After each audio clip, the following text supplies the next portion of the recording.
Bonjour et bienvenue à tous à Radha Kripa Rouen. Aujourd'hui, nous allons partager un verset du Srimad Bhagavatam, 3e chant, chapitre 5, verset 19. Om Namo Bhagavate Vasudevaya.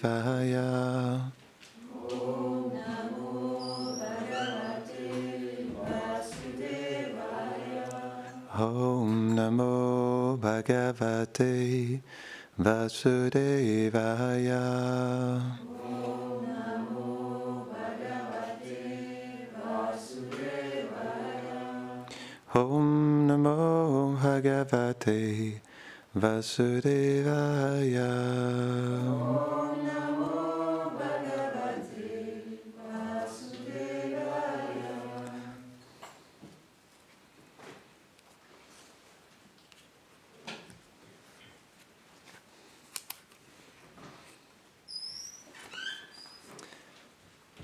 Naitak chitram dvayikshatar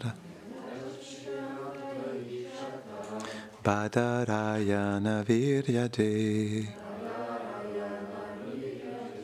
Grihito nanya bhavena Yatvaya haririshvaraha. Traduction. Ceci est absolument fidèle à ta glorieuse nature, puisque tu es né de Vyasadeva, que tu as eu la pleine réalisation de Shri Krishna et que tu l'as installé en ton cœur. Commentaire. Srila Vishwanath Chakravarti Thakur explique que ceci n'était pas étonnant, car Vidura était né de Vyasadeva et qu'il avait personnellement rencontré le Seigneur Krishna.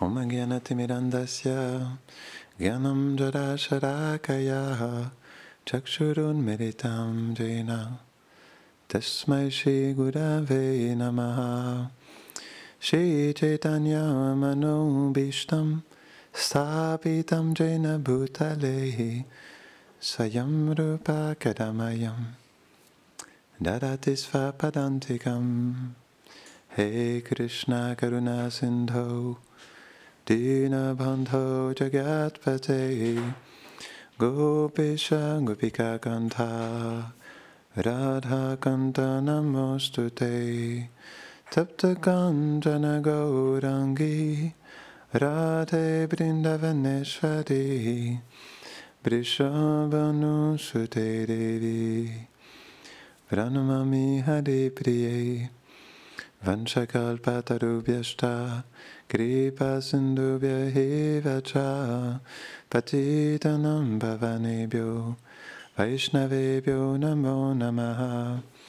Jaya Shri Krishna Chaitanya Prabhu Nityananda Shri Advaita Gadadhara Shri Vasari Gaura Bhakta Vrinda.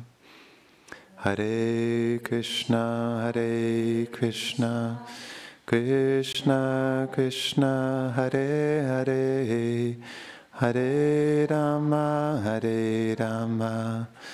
Rama Rama, Hare Hare.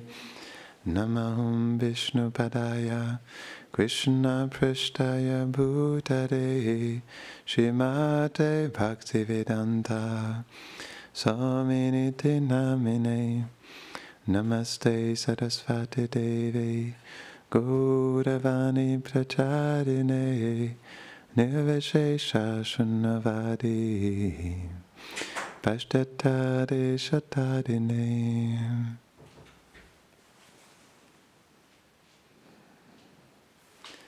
Quand je lisais le commentaire, quand Vidura il avait installé Krishna dans son cœur, je me suis souvenu d'une quelque chose que je n'oublierai jamais, que Srila Prabhupada il nous a partagé. Je ne me rappelle plus exactement c'était dans quelles circonstances, mais il disait, je vais vous donner une méditation. Il a dit, vous allez voir, c'est très simple. Il a répété ça plusieurs fois, c'est très simple. Il a dit, vous allez dans le jardin dans votre cœur et vous y installez un trône et vous invitez Radha et Krishna à s'asseoir sur le trône de votre cœur. Et après ça, il a dit, c'est une très simple méditation. Après, comprenant le cœur de Srila Prabhupada, on comprend pourquoi il dit ça. Parce qu'il porte Radha et Krishna dans son cœur. Mais c'est inspirant. C'est très inspirant. Parce que ça, c'est le pouvoir de l'association. Une personne qui a Radha et Krishna dans son cœur nous inspire, nous aussi, à installer Radha et Krishna dans notre cœur. Et c'est beau. C'est pourquoi l'association, c'est réellement la chose la plus importante. Parce que, comme l'explique Bhaktivinoda Thakur, notre nature, elle change complètement par l'association qu'on prend. Et quand on s'associe avec des purs dévots du Seigneur, alors, qu'est-ce qu'on reçoit? On reçoit Radha et Krishna dans notre cœur, par la miséricorde du dévot. Tout comme Prabhupada disant, « Voici Krishna, je vous le donne, prenez-le. » Parce que les purs dévots, comme ils ont Radha et Krishna dans leur cœur, ils peuvent les partager. Et c'est aussi le désir de Radha et Krishna d'être partagé. Sans ça, pourquoi ils enverraient leurs purs associés, leurs associés éternels, comme Srila Prabhupada, Vishwanath Chakravarti Thakur, Bhaktivinoda Thakur. S'ils les envoient, c'est parce qu'ils souhaitent partager leur miséricorde. Et ça, pour nous, c'est vraiment quelque chose de précieux. Ils les envoient pour qu'on puisse s'associer avec eux. Pour qu'à travers leur association, on puisse recevoir Radha et Krishna dans notre cœur. Donc, quand Srila Prabhupada dit quelque chose comme ça, ce n'est pas quelque chose d'ordinaire. Tout comme il expliquait, avec l'instruction du maître spirituel vient la mise en pouvoir aussi pour l'appliquer. Donc, on doit avoir foi dans les paroles de Srila Prabhupada. Parce que tout ce que le pur dévot désire, ça se réalise. Mais si on a foi en ces paroles, ça peut se réaliser dans notre vie aussi. Et ça, c'est important. On doit avoir une foi profonde dans notre maître spirituel, dans Srila Prabhupada. Ce qu'il dit, ce n'est pas quelque chose d'ordinaire. Tout comme c'est décrit dans le 4e chant du Srimad Bhagavatam. Quand le pur dévot du Seigneur, il parle, ce qui émane de sa bouche, ce sont comme des particules de safran, qui sont comme du nectar et qui se déposent dans notre cœur. Donc les paroles du Vaishnava, c'est quelque chose qui est extrêmement précieux, parce que si on reçoit ces paroles sincèrement dans notre cœur, alors ça peut complètement transformer notre cœur. On doit avoir foi en ça. Un jour ou l'autre, ça va faire son effet et notre cœur sera touché par l'amour que le dévot est là pour Radha et Krishna. Donc c'est une très belle méditation. Et c'est intéressant comment Prabhupada dit, c'est très simple. Mais même si on pourrait dire pour nous, ça semble compliqué d'inviter Radha et Krishna à s'asseoir sur le trône de notre cœur, on doit prendre refuge de cet enthousiasme transcendantal de Srila Prabhupada par un amour profond qu'il a pour Radha et Krishna. Parce que pour lui, c'est impossible d'être séparé même un instant de Radha et Krishna. Donc c'est pourquoi il exprime ça aussi. Mais on doit prendre refuge et être inspiré par ça aussi. C'est quelque chose de très important. Donc malheureusement, on a été beaucoup occupés ces derniers jours et j'avais une belle classe que j'avais commencé à préparer sur les clochettes de cheville de Krishna. Mais malheureusement, je n'ai pas eu le temps de la terminer. Mais j'ai trouvé une histoire que j'aimerais vous partager. C'est l'histoire de Aho Bilo. Mais premièrement, je voulais parler un peu de Yashoda-kun. C'est un lieu très spécial. On a eu la grande fortune de pouvoir chanter. Donc, on est allé quelques fois. Un matin, on est allé là-bas et on s'est assis à Yashoda-kun et on a pris le temps de s'absorber dans la douceur du lieu et on a chanté Japa à cet endroit-là sur le bord de la berge du Yashoda-kun. C'est un endroit qui est vraiment spécial où Mère Yashoda, à tous les matins, elle va se baigner à cet endroit et elle invite aussi Krishna et Balaram à se baigner. Et c'est spécial pour nous parce que quand on va à Yashoda-kun, c'est vrai qu'on sent une présence spéciale de Mère Yashoda. C'est une présence qui est réconfortante. Et on a envie de prendre refuge de Mère Yashoda quand on va à Yashoda-kun. C'est vraiment un lieu merveilleux. Je pense que j'avais envoyé une vidéo, de Yashoda-kun. Donc c'est un lieu où, comme on expliquait la dernière fois, Mère Yashoda, elle a une place importante dans notre cœur. Et on doit l'honorer spécialement. Et on doit aussi visiter Yashoda-kun, si pas physiquement, mentalement. C'est un lieu qui est très important pour nous. Donc c'est ça, tous les matins, Mère Yashoda, elle va à Yashoda-kun et Krishna et Balaram se baignent avec elle aussi. Et ils jouent dans l'eau. Ils en profitent pour jouer dans l'eau lorsque Yashoda est présente. Et donc aussi, parce que non loin de Yashoda-kun, il y a aussi le temple de Nishingadev. Alors, il y a tellement d'endroits spéciaux à Nandagram. Hein. Le temple de Nishingadev. Hein. Ce temple-là, c'est la déité originelle de Gargamuni qui était adorée par Nanda Maharaj. C'est une déité vraiment spéciale. Ah, il y a trop de choses spéciales à Nandagram. Mais le darshan de Nishingadev dans ce temple, même le pujari, il est très extatique aussi. On sent que ce n'est pas quelqu'un d'ordinaire. Mais c'est beau de pouvoir prendre darshan de Nishingadev dans ce lieu magique. Et donc, Mère Yashoda, donc, elle prend son bain à Yashoda-kun et fraîchement lavée, elle s'habille, elle se pare de magnifiques ornements et elle se rend au temple du Seigneur Nishingadev. Pourquoi elle va au temple de Nishingadev? Quelle est sa prière lorsqu'elle se rend devant Nishingadev? Ouais. Elle prie pour le bien-être de son fils chéri. Pendant qu'à ce moment-là, Krishna et Balaram sont absorbés dans les jeux, dans le lac de Yashoda-kun. Donc à ce moment-là, elle en profite pour prendre darshan de Nishingadev. Et à ce moment-là, Krishna et Balaram et aussi leurs amis, donc ils ne se rendent pas compte du temps qui passe, hein, parce qu'ils sont tellement absorbés dans leur jeu, même parfois. Krishna et Balaram sont tellement absorbés dans leur jeu qu'ils oublient de revenir. C'est déjà arrivé, ça. Ils étaient tellement absorbés qu'ils ont oublié de revenir à Nandagram. Et là, ils ont été appelés par l'amour de Mère Yashoda et par son amour, ils ont été ramenés à Nandagram. Mais il y a tout un divertissement à un moment donné, ils se sont perdus dans leur jeu et ça a duré toute la journée. Et donc Mère Yashoda, elle a fait un arrangement pour les ramener. Et donc, c'est ça, le temps passait et même s'ils avaient l'estomac vide, ils ont continué à jouer. Et ils sont sortis du Yashoda-kun, ils ont commencé à jouer dans les bosquets avoisinants. Et donc, Mère Yashoda, qu'est-ce qu'elle fait? Elle envoie Rohini Devi chercher les frères Krishna et Balaram pour qu'ils prennent leur bain et qu'ils mangent aussi. Et donc, les deux garçons, ils ignorent. Ils étaient tellement absorbés dans leur jeu ce matin-là ils ont ignoré les appels de Rohini. Ouf, ça va chauffer. Et donc, la mère de Krishna, nulle autre que Yashoda Mayi, elle vient elle-même, et parfois elle vient avec un bâton à la main. Et donc, elle est venue un jour chercher ses fils, et elle s'est déplacée avec la démarche d'un cygne majestueux.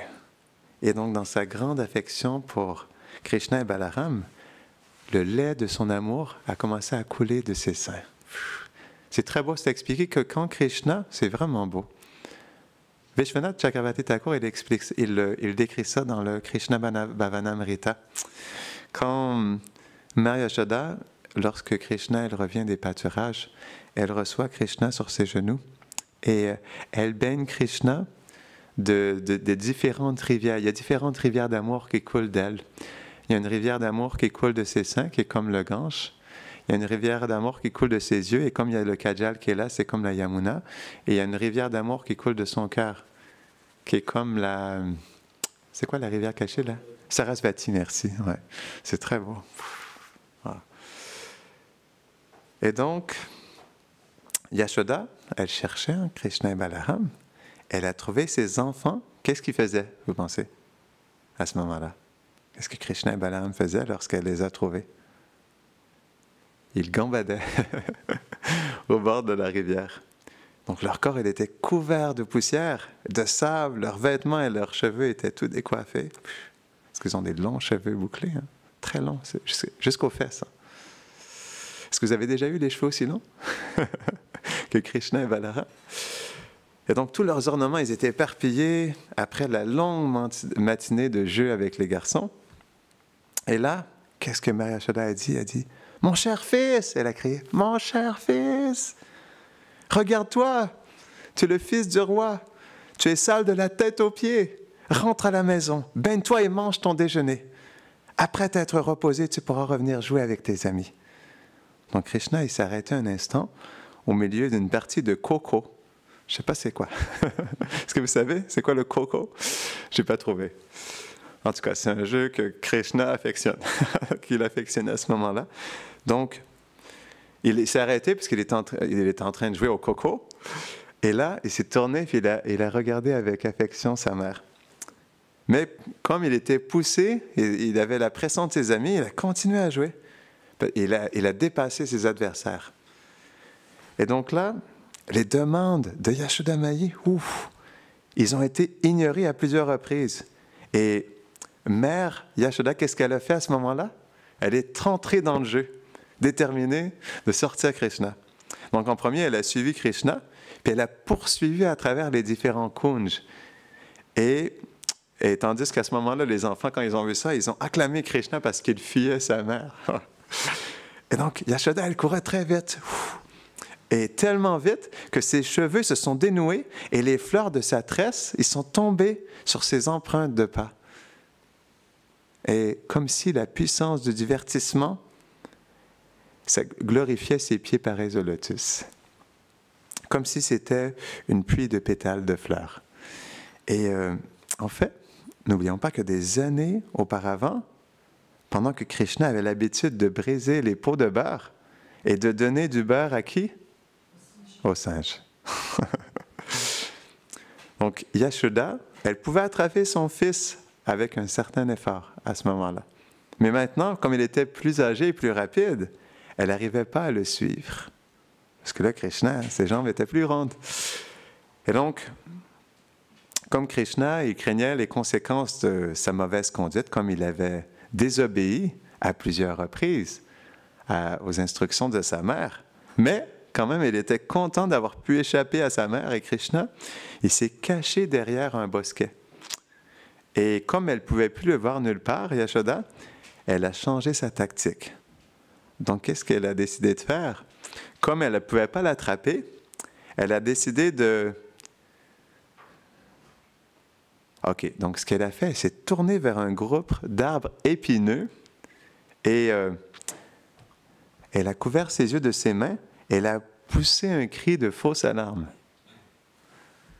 Et là, oh, quelle horreur, c'est le Hao, c'est le Hao! Et en entendant ces cris, les garçons, ils se sont figés sur place et ils ont regardé Mère Yashoda, ils ont regardé le bosquet, puis ensuite, ils ont regardé à nouveau Mère Yashoda. Et là, mais qu'est-ce qui se passait? Ils étaient déconcertés. Et là, Mère Yashoda, elle a serré son jupon, elle s'est retournée, elle a couru en appelant tout le monde. Tout le monde, courez! Le Hao sont venus nous dévorer! Courez, courez! Donc, elle a descendu la route vers la colline de Naneshvan, mais sans se retourner. Elle a filé.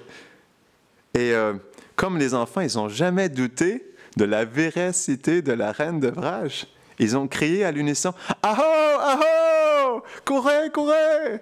Donc, ils ont saisi Krishna, ils se sont placés entre eux, puis ils ont couru pour rattraper Mère Yashoda, parce qu'ils étaient trop effrayés aussi de regarder en arrière. Et là, les demi-dieux, ils étaient heureux, parce qu'à travers la cime des arbres, ils ont pu voir Yashoda qui courait le long du sentier dans la forêt, suivi d'un cortège des petits gopas qui chacun était déterminé d'entrer en sécurité jusqu'aux portes de la ville. Et donc, en fait, c'est un très beau moment. Et là, comme on expliquait les demi-dieux qui regardaient, c'est un moment où les dévots méditent sur la douceur incomparable du visage qui était rouge de Mère Yashoda, parce qu'elle jetait un regard secret au garçon derrière elle, tout en réprimant un sourire malicieux. Et donc là, à ce moment-là, elle les a amenés en sécurité dans le palais pour les protéger. Et cet après-midi-là, Krishna, il a décidé de jouer à l'intérieur parce qu'il ne voulait pas sortir, parce qu'il y avait les Hao qui les cherchaient à l'extérieur dans la forêt. Donc, ils ont continué leur jeu dans le palais parce qu'ils avaient peur de s'aventurer dehors. Et là, de temps à autre, Krishna, il jetait un coup d'œil par-dessus le... Parce qu'il y a comme... surtout quand il fait chaud l'après-midi, il y a comme un genre de pas de tonnelle, mais de... Pardon? Il y a un auvent qui recouvre, et au-dessus de l'auvent, Krishna, il a voulu regarder en direction du Yashoda Kund. Mais il n'a pas pu voir aucun Ao. À ce moment-là, il cherchait, mais il n'en trouvait pas. Et donc là, quelques jours plus tard, Mère Yashoda, elle était assise au bord de son lac, Yashoda Kund. Et donc, elle a regardé ses deux fils qui coloraient la forêt par leur radiance en bleu et en blanc, à cause de leur éclat corporel.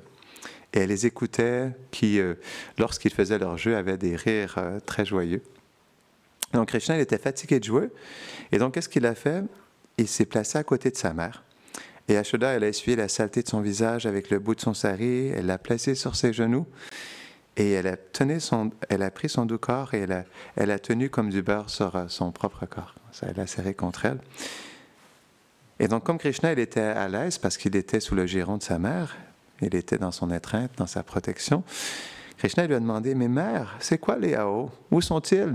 Je ne les ai pas vus. » Et donc, Mère Yashoda, comme elle avait Krishna sur ses genoux, elle s'est balancée en arrière comme ça, et elle a répondu, « La légende dit que ce sont des bêtes féroces qui dévorent les enfants. » Et comme il était, au moment où il était blotti contre le sein de sa mère, Gopal, il a demandé, « Mais à quoi ils ressemblent? » Et là, Yashoda, elle a répondu, « Ils ont de longues oreilles, d'énormes bouches, des dents pointues et acérées, d'horribles yeux rouges et du feu sortant de leurs narines. » Et là, Krishna, elle a regardé autour de lui dans la forêt. Et il lui dit, « Mais est-ce qu'ils auraient pu nous manger l'autre jour? » Et là, Yashoda, elle embrasse la tête de Krishna et lui répond, « Non, mon cher, les Ao n'existent pas, ce ne sont que des histoires pour effrayer les enfants méchants. » Et Hari, il regarde sa mère dans les yeux. Et là, il dit, « Mais tu en as vu? Et tu t'es enfui? » Et Mère Yashoda, elle a caressé son visage et elle a répondu, « J'ai inventé ça pour te faire peur et te faire rentrer à la maison. » Donc Krishna, il s'arrête un instant. Oh, qu'est-ce qu'il allait faire, hein? Et là, en fait, il pouvait, parce que sa foi en sa mère, elle était complètement absolue, il ne pouvait pas accepter qu'il y avait une réalité différente que ce qu'elle avait dit. Et donc, il a secoué sa tête et il a répondu, « Non, non, si ma mère dit qu'il y avait des Ao, il doit y avoir eu des Ao. » Et là, Yashoda Devi, elle a répondu, « Mais je viens de te dire qu'il n'y en avait pas. Je l'ai inventé. » Et là, Krishna, il est resté perspicace. Encore, il a secoué sa tête et il a dit, « Mais tu as dit que les Ao vivent dans les bosquets. Il doit en être ainsi. » Et là, c'est à ce moment-là que c'était le moment de Krishna de faire une plaisanterie à sa mère. Donc, il a levé les bras, il a regardé le bosquet d'arbres épineux, et là, il a dit, « Regarde, regarde! » Et Yashoda, elle a souri, elle a jeté un coup d'œil dans la direction que Krishna montrait, et son sourire a complètement disparu.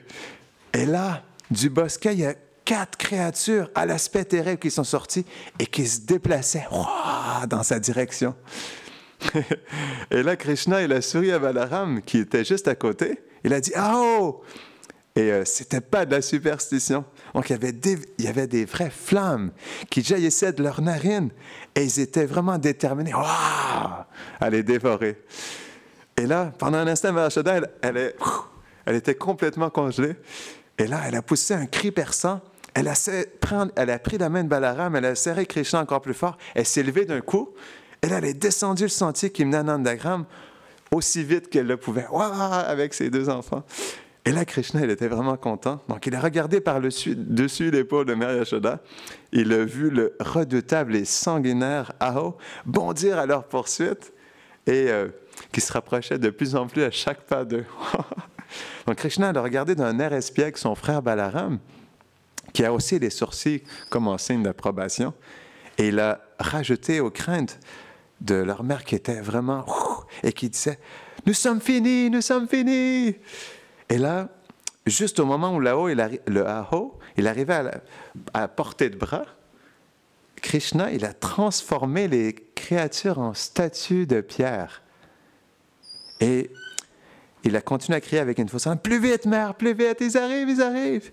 Et là, Mère Yashoda, elle a couru à travers la porte de Nandagram et elle a ordonné aux soldats de fermer les portes derrière eux. Donc, elle a continué à courir jusqu'à temps qu'ils soient à l'intérieur du palais avec toutes les portes fermées et verrouillées.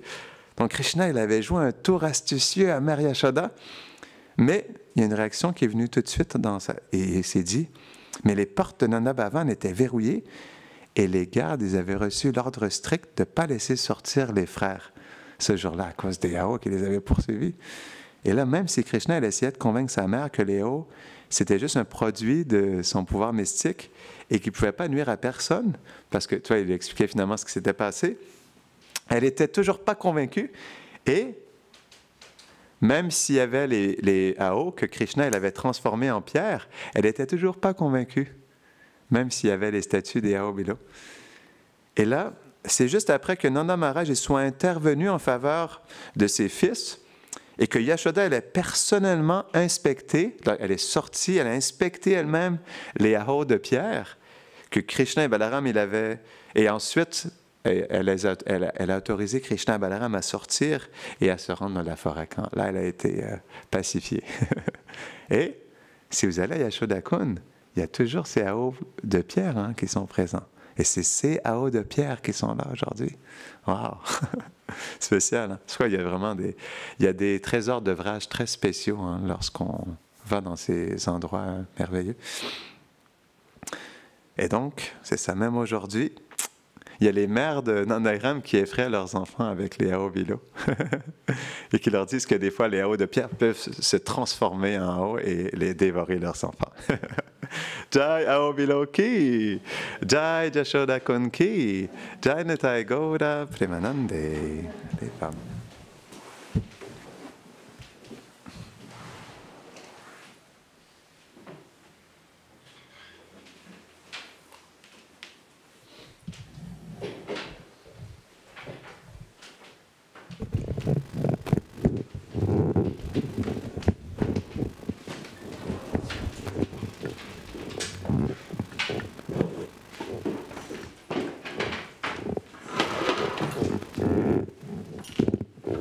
Mm-hmm.